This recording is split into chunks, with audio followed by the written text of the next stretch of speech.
चलिए सवाल नंबर 105 पे आते हैं, जो दे रहा है श्री तथा श्रीमती गुप्ता का भार 7:8 के अनुपात में है तथा इनका कुल भार 120 kg है ना, और डाइटिंग कोर्स करने के बाद श्री गुप्ता का भार 6 kg कम हो गया तथा उनके भार का अनुपात 5:6 हो गया है ना। उनके भार का रेशियो क्या हो गया, तो 5:6 हो गया। तो कह रहा है कि श्रीमती गुप्ता का भार कितना कम हुआ यह बताइए, है ना। अब आते हैं हम, ये लिख सकते हैं कि यदि टोटल भार है, टोटल जो वजन है वो 120 kg है और इनमें से दोनों लोगों का वजन ये मेल हो गए और ये फीमेल हो गए। मेल का जो वजन होगा, क्योंकि दे रहा है कि 7 रेशियो क्या है 8 के अनुपात में है, तो ये कह सकते हैं कि 7/, है ना, 15 होगा और यहाँ क्या होगा 8/15 होगा, है ना, गुने 120, यानी यहाँ पे 56 kg था, है ना। श्री गुप्ता का भार क्या था 56 kg और श्रीमती गुप्ता का भार 64 कै kg 64 kg हो गया। अब कह रहा है कि ये लोग डाइटिंग कोर्स करते हैं, तो डाइटिंग कोर्स करने पे, है ना, अब होता क्या है कि डाइटिंग कोर्स करने पे इनके भार में 6 kg की कमी आ जाती है। क्या आ जाती है 6 kg की कमी आ जाती है। डाइटिंग कोर्स करने के बाद श्री गुप्ता का भार 6 kg कम हो जाता है। तो यहाँ हम लोग लिख सकते हैं कि जब इनके भार 6 kg कम हो गया, क्या हो गया, कम हो गया, मतलब क्या कि ये कै kg के हो गए 50 kg के हो गए। कब, तो जब डाइटिंग कोर्स करते हैं, डाइटिंग के बाद, है ना, श्री गुप्ता का भार, श्रीमती गुप्ता का भार नहीं, श्री गुप्ता का भार क्या है, तो कम हो जाता है 6 kg यानी 50 kg। बातें समझ में आ रही है। और ये कम हो करके इन दोनों के जो रेशियो है वह 5:6 हो जाता है। मतलब क्या कि श्री गुप्ता का रेशियो 5 और श्रीमती गुप्ता का रेशियो 6 हो जाता है। बातें समझ में आ रहा है कि श्री गुप्ता का रेशियो 5 और श्रीमती गुप्ता का रेशियो 6 हो जाता है। मतलब क्या कि 5 यूनिट का ही मान जो है 50 kg के क्या है बराबर है। ठीक है, तो 1 यूनिट का मान, 1 यूनिट क्या होगा 10 kg के बराबर। तो ऐसे में हम लोग इसके सहारे यहाँ पे 6 यूनिट का भी मान हम लोग केयर कर लेंगे। कितना होगा 60 kg। मतलब क्या कि पहले श्रीमती गुप्ता का भार 64 था, अब श्रीमती गुप्ता का भार कै kg हो गया 60 kg। मतलब क्या कि 4 kg इनका भी कम हो जाता है। कब, जब डाइटिंग कोर्स कर लेती हैं तब। क्योंकि ये दे रहा है ना, यहाँ पे ये दे रहा है कि 56 से 50 हो गया। 56 से 50 होने पर पहले तो रेशियो था 7:8, पहले जो रेशियो था वो 7:8 था, लेकिन इनका जैसे ही 6 kg कम हो गया यानी 50 kg हो गया, है ना, तो नया रेशियो 5 रेशियो क्या हो गया 6। तो यहाँ हम लोग ये कह सकते हैं ना, यहाँ तो सटा सकते हैं कि भाई मेरे ये 50 kg है ना, ये 5 यूनिट के बराबर है, और जब 50 kg 5 यूनिट के बराबर है तो 6 यूनिट का मान 60 kg। मतलब क्या कि अब श्रीमती गुप्ता भी 60 kg की हो गई, है ना, यानी पहले 64 kg के थी, अब 60 kg, 4 kg कम हुआ, है ना। तो यहाँ हम लोग लिख सकते हैं कि इनके भार में जो कमी है श्रीमती गुप्ता के, वो 64 - 60 बराबर क्या 4 kg। ये आंसर कर, बातें समझ में आ रही है ना। ऐसे करके प्रश्न हम लोगों को हल कर लेना है। ठीक है, अगले सवाल पे हम लोग आते हैं। सवाल नंबर जो 106 दिया गया है ना। कह रहा है कि एक हीरे का दाम उसके भार के वर्ग के अनुक्रमानुपाती है। हीरे का दाम क्या है? तो भार के वर्ग के अनुक्रमानुपाती है ना। जैसे अगर भार 4 ग्राम है तो उसका दाम है 16 रुपया, उसके वर्ग के अनुक्रमानुपाती है ना। कह रहा है कि एक हीरा 4 भाग में इस प्रकार टूटा कि उसके टुकड़ों का भार 1, 2, 3, 4 के अनुपात में हो गया। कोई हीरा है जो टूट गया है ना, टूटने से क्या होता है? उसके भार का रेशियो 1, 2, 3, 4 के अनुपात में हो जाता है ना। अलग अलग छोटे छोटे टुकड़े में वो टूट गया। अब कह रहा है कि यदि टूटने पर हीरे के दाम में 70,000 रुपया, क्या है? 70,000 रुपये की हानि हुई है ना। जब टूट गया और बेचा गया तो कितने की हानि हुई? 70,000 रुपये की हानि हुई हो तो मूल हीरे का मूल्य कितना था? शुरुआत में हीरे का दाम क्या था? ये आपको बताना है ना। तो हम लोग देख लेंगे, लिखेंगे यहाँ कि जो 4 टुकड़ा हुआ है, ध्यान दीजिएगा, यहाँ जो 4 टुकड़ा हुआ है ना, जो 4 टुकड़ा हुआ है ना। पहला टुकड़ा 1, 2, 3, 4 है ना। इसी हिसाब से 4 टुकड़ा हुआ है। अगर टोटल वजन हम मान लेते हैं, ध्यान दीजिएगा कि 4, 3, 7, 2, 9 और 1, 10, क्या मान लेते हैं? 10 केजी। क्या है? 10 केजी का था वो टुकड़ा। क्या केजी का था? 10 केजी का, या 10 यूनिट में था और टूटा तो है इस हिसाब से 4, 3, 7, 2, 9 और 1, 10 हो गया। अब यहाँ अगर मूल हीरे के भार की बात सोचे हम तो कहेंगे कि 10 है। जब टूट गया तो एगो 1 केजी का, दूसरा 2 केजी, तीसरा 3 केजी और चौथा 4 केजी का हो गया। ये तो वजन था। ये क्या था? वजन था।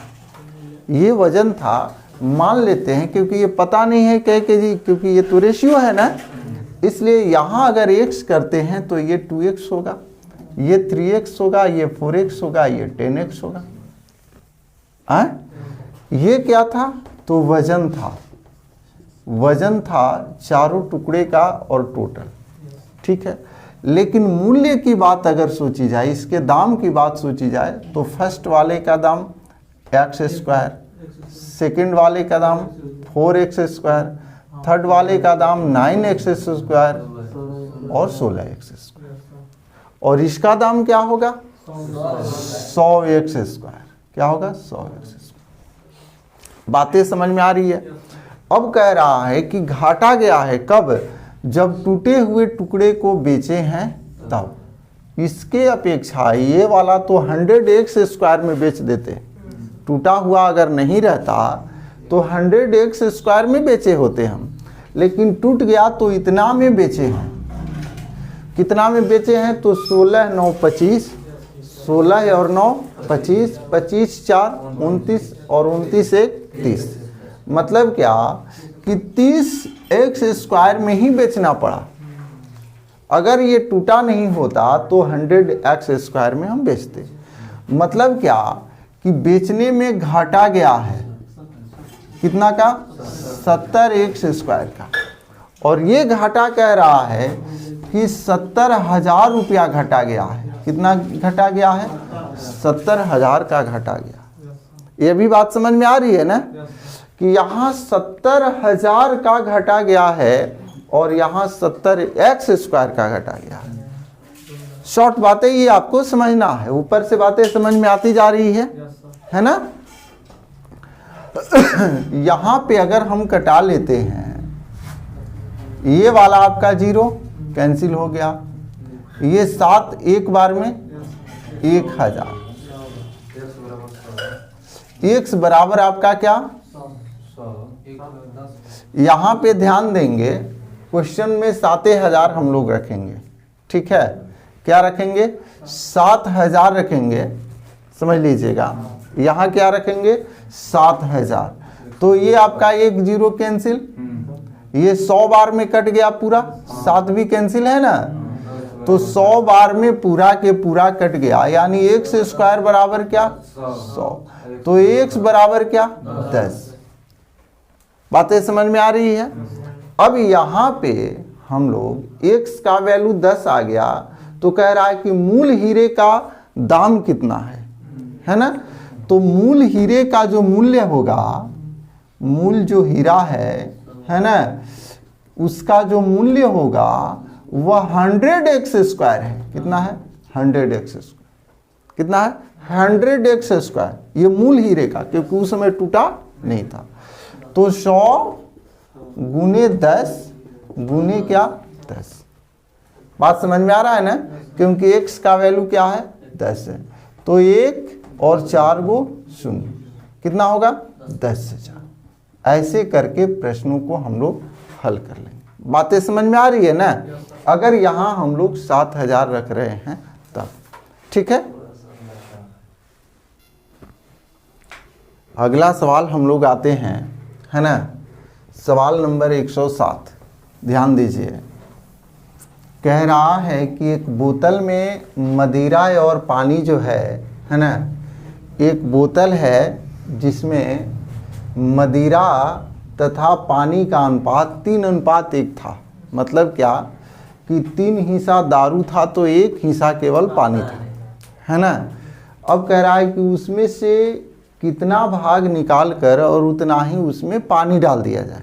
क्या किया जाए, पानी डाल दिया जाए, है ना, ताकि अंत में बने मिश्रण में जो मदिरा है ना, जो मदिरा है तथा पानी है वो बराबर बराबर अनुपात में हो जाए।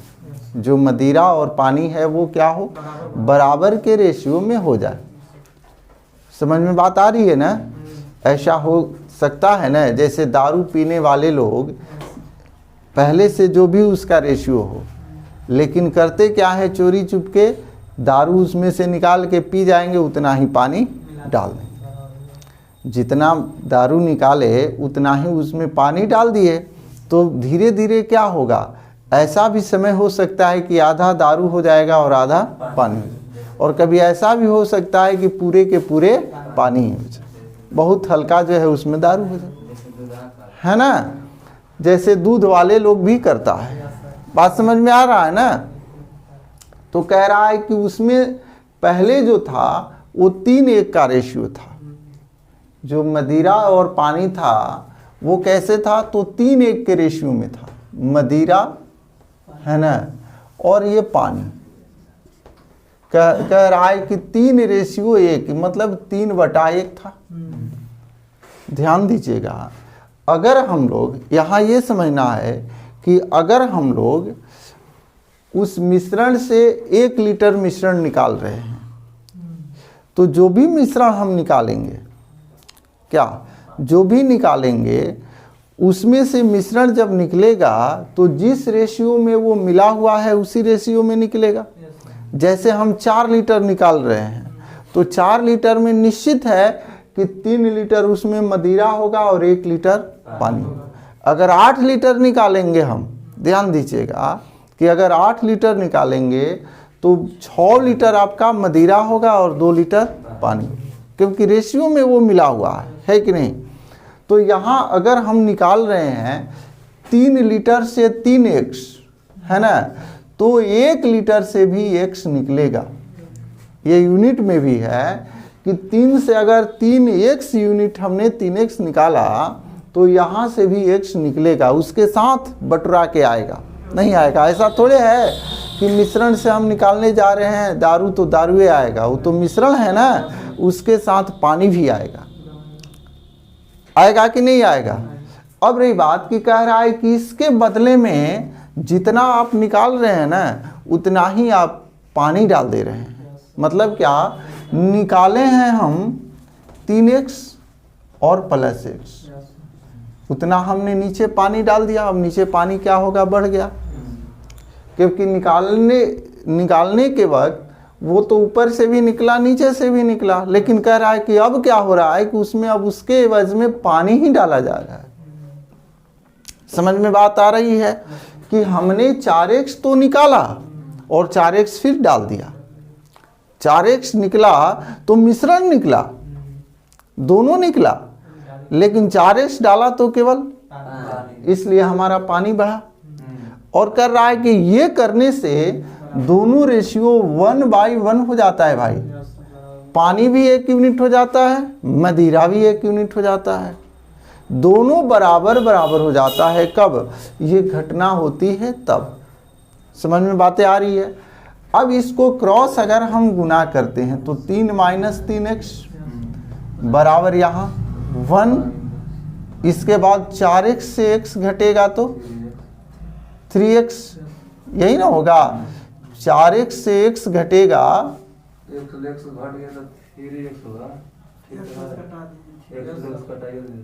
है ना। यहाँ पे आपका यहाँ पे ध्यान देंगे +3x, यहाँ पे क्या होगा +3x +3x, यही होगा, है ना। अब यहाँ देखिए प्लस ये क्या हुआ 3x। अब आगे ये वाला को हम लोग उधर लेके जाते हैं, ये वाला को इधर लेके आते हैं, तो ये वाला क्या होगा 2 होगा, ये क्या होगा 6x होगा, है ना। और x का वैल्यू जो होगा वह 2/6, यानी 1 क्या 3। मतलब क्या कि 1 यानी 1 हिस्सा अब आपका मदिरा और 3 हिस्सा जो है पानी। 1 नहीं बल्कि क्या 1/3 हिस्सा, ध्यान दीजिएगा कि 1/3 हिस्सा उसमें से निकाल के और 1/3 हिस्सा उसमें डाल देना होगा। मिश्रण 1/3 हिस्सा निकालेंगे, 1/3 भाग निकालेंगे और 1/3 भाग पानी डाल देंगे। तो इस तरह से प्रश्नों को हम लोग हल करने का प्रयास करेंगे। बातें समझ में आ रही है। चलिए अगले सवाल पे आते हैं हम लोग, है ना। ये भी बहुत इंपॉर्टेंट सवाल है। सवाल नंबर 108 कह रहा है कि संपूर्ण पृथ्वी पर थल और पानी का जो अनुपात है, पूरे धरती पे थल और पानी का जो अनुपात है वह 1 क्या है 2 है ना। मतलब क्या कि 1 हिस्सा अगर थल है तो 2 हिस्सा क्या है पानी, है ना। अब कह रहा है कि उत्तरी अर्धगोलार्ध में यह अनुपात 2:3 है। अगर उत्तरी की बात सोची जाए तो उत्तरी में यह अनुपात क्या है 2:3 है। अब कह रहा है कि दक्षिणी अर्धगोलार्ध पर यह थल और पानी का अनुपात कितना होगा, है ना।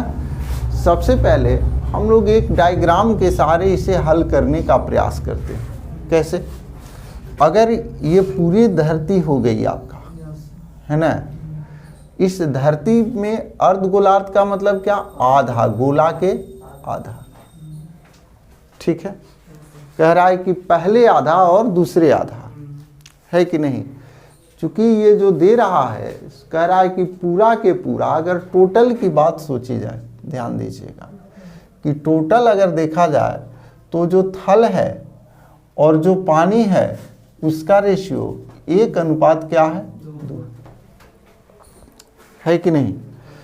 अगर हम लोग इसको राउंड अप कर लेते हैं कि 1000 वर्ग मीटर थल है, पूरे धरती पर क्या है 1000 वर्ग मीटर अगर थल है तो 2000 वर्ग मीटर क्या होगा पानी होगा, है कि नहीं। इस धरती पे 2000 वर्ग मीटर में पानी होगा, 1000 वर्ग मीटर में स्थल होगा। अब आगे ध्यान देंगे, इस प्रकार जो टोटल होगा वह 3000 होगा। मतलब इस धरती की एरिया टोटल कितना है 3000, कितना है 3000। इससे स्पष्ट हो रहा है कि इस 3000 में धरती ऊपर 1500 है और नीचे भी क्या है, यह भी बातें समझ में आ रही है। कह रहा है कि उत्तरी अर्धगोलार्ध में, मतलब ऊपर वाले जो आधा हो रहा है 1500 वर्ग मीटर का क्षेत्र हो रहा है कि नहीं। उत्तरी अर्धगोलार्ध में कह रहा है कि उत्तरी अर्धगोलार्ध में यह जो अनुपात है वह 2 अनुपात क्या है 3 है। उत्तरी अर्धगोलार्ध में यह अनुपात क्या है 2 अनुपात 3 है। मतलब क्या कि यहाँ पे उत्तरी अर्धगोलार्ध में 2:3 है। क्या थल और पानी जो है वह क्या है 2 अनुपात 3 है कि नहीं। तो हम लोग कह सकते हैं ना कि ऊपर में जो थल होगा, ऊपर में जो थल होगा वह 2/5 × 1500 होगा, क्योंकि ऊपर वाले आधा 1500 है कि नहीं। ऐसे में पस्ती आई 1500, 600 होगा। बातें समझ में आ रही है कि नहीं। और पानी जो होगा वो 900 होगा, क्योंकि 900 और 600 क्या हुआ 1500। बातें समझ में आ रही है ना। अब नीचे की बात सोची जाए तो नीचे चूंकि आपका 600 थल है ऊपर में, और टोटल थल कितना होना चाहिए 1000। मतलब क्या कि नीचे में जो थल है ना, वो क्या है तो 600 1000 यानी 400 नीचे में थल है। और पानी जो होगा, और पानी पे विचार कर लेंगे कि पानी जो है टोटल मेरा कितना है 2000 है, ऊपर पानी कितना है 900 है, तो नीचे कितना होगा 1100 होगा। समझ में बात आ रही है ना कि नीचे जो पानी होगा वो 1100 होगा। क्या नीचे जो पानी का जो अनुपात होगा वो क्या होगा 1100 होगा। बातें समझ में आ रही। तो यहाँ पे ये 400 थल हो गया, पानी हो गया 1100, तो 400 और 1100 मिलके क्या 1500। तो ये कहेंगे कि नीचे वाले जो आधा होगा वो नीचे वाले आधा में थल पानी 400 1100 होगा, और ऊपर वाले आधा में जो 600 और 900 होगा। बातें समझ में आ रही है ना। तो इसलिए हम लोग कह सकते हैं कि जो दक्षिण वाला जो अर्धगोलार्ध है वहाँ का जो रेशियो होगा वह 4 क्या होगा, क्योंकि ये दोनों कट जाएगा ना। तो नीचे वाले में 4 क्या होगा 11 होगा। ऊपर वाले में जो है वो कितना है तो 2:3 है। ऐसे करके प्रश्न हम लोग हल कर लेंगे। बातें समझ में आ रही है। अगला सवाल जो 109 है ना, ऐसे इस टाइप के सवाल हम पीछे बता भी दिए हैं, है ना। एक बार फिर देख लीजिए। कह रहा है कि 2 धातुओं में जिंक और तांबे का अनुपात 2:1 है तथा 4:1 है। दोनों धातुओं को किस अनुपात में मिलाया जाए कि जो नया धातु है उसमें जिंक और तांबे का अनुपात 3:1 हो जाए। ठीक है। ऐसे स्थिति में हम लोग किसी एक मात्रा को लेके प्रश्न को हल करते हैं। कोई एक लेंगे। क्या लेंगे? कोई एक, या तो जिंक लेंगे या फिर तांबा। अगर हम जिंक लेते हैं तो जो पहले वाले धातु होगा उसमें जिंक कितना है भाई 2/3 है होगा, क्योंकि 2:1 क्या है 1 है। 2:1 है तो 2/3 होगा। और दूसरे वाले में जो जिंक होगा वह 4 में क्या होगा 5 होगा, क्योंकि 4 क्या है 1 है। जब 4 आपका 1 है ना, तो 4:1 होने पे आपका 4 क्या होगा 5 होगा, है ना। और ये भी दे रहा है कि जब इसको मिला दिया जाता है, ध्यान दीजिएगा कि जब ये मिला दिया जाता है तो इसका रेशियो 3:1 हो जाता है ना। 3 क्या होता है 1 हो जाता है। ठीक है। अब जब 3:1 हो गया तो अब कह रहा है कि बताइए कि इस दोनों को किस रेशियो में मिलाएं हम, इस दोनों को किस रेशियो में हम मिलाएं, है ना। तो दोनों को किस रेशियो में मिलाएं, यहाँ पे हो जाता है 3 में क्या 4, 3 क्या 4। ये रेशियो जो है 3/4 हो गया। ऐसे में अगर हम लोग एक दूसरे से घटाते हैं, एक दूसरे से अगर हम घटाते हैं तो आपका क्या होगा भाई 4/5, यहाँ पे 4 के 16, बचती आई 15, मतलब क्या 1/20 घटा लिए। यहाँ पे 4 दूनी 8, तितरी के 9, 1/12 क्या आया 1/12। घटाने के बाद एक दूसरे से जब हम घटाए तो 1/12 कैसे घटाए, समझ में आ गया कि नहीं आया है? कैसे घटाएंगे? क्रॉस घटा लेंगे। जैसे ये वाला आपको घटाना है ना, तो 3 का गुणा 5 से, 4 का गुणा 4 से, तो 3 5 15, 4 चौके 16, तो 16 15 1 का अंतर है ना, तो 1 डाल दिया नीचे, तो 4 5 20 तो होगा ही। ठीक उसी प्रकार से आगे भी हम लोग कर लेंगे। ठीक है, अब यहाँ पे अगर हम लोग कटाते हैं तो 4 5 20, 4 3 12 हुआ। अब 15 से दोनों ओर गुणा कर लेते हैं ताकि वो भी समाप्त हो जाए, भिन्न भी आपका समाप्त हो जाए। तो 5 3 15 और 3 5 15, यानी 3:5।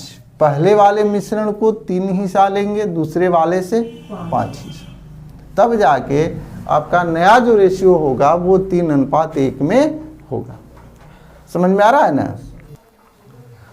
अगले सवाल दे रहा है 110 नंबर, कह रहा है कि एक धातु में तांबा और जिंक 9:4 के अनुपात में है ना। कह रहा है कि 24 केजी तांबे के साथ कितना जिंक आप लेंगे। तो आपके पास तांबा और जिंक की बात, जे से जिंक और टी से तांबा हो गया है ना, वो मीनिंग आपको नहीं देखना है। ठीक है, तो 9 क्या है 4 है, ये दोनों का रेशियो क्या है 9:4 है। अब कह रहा है कि 24 केजी तांबा लेते हैं, मतलब क्या कि तांबा आप 24 केजी यानी 9 यूनिट बराबर क्या है 24 केजी है। 9 यूनिट का वैल्यू क्या है 24 केजी। अब कह रहा है कि 24 केजी के साथ कितना आप जिंक लेंगे, मतलब 4 यूनिट बराबर क्या होगा। तो आपका 4 यूनिट का जो मान होगा है ना, वो क्या होगा भाई 24/9 इंटू क्या 4। कोई दिक्कत है? अब 3 3 जा 9, 8 बार में, यानी 32/में क्या 3, 10 सही क्या 2/3 केजी आपको लेना होगा। 10.2/3 केजी आपको यहाँ जिंक भी लेना होगा। जब 24 केजी इसको लेते हैं तो ये 10.2/3 केजी लेना होगा। बातें समझ में आ रही है ना? चलिए आगे अगले सवाल हम लोग आते हैं 111 नंबर है ना। दे रहा है कि धातु A के 60 केजी के साथ धातु B 100 केजी मिलाया गया है। A जो है 60 केजी और B कितना 100 केजी, दोनों मिला के 160 केजी बनाया गया है ना। अब कह रहा है कि यदि धातु A में शीशे और टिन जो है 3:2 के रेशियो में है और B में यह अनुपात 4:1 का है। ये B में कितना अनुपात है 4:1 का। अब कह रहा है कि नए जो धातु होंगे उसमें टिन की कितनी मात्रा होगी, टोटल टिन क्या होगा। समझ में आ रही है?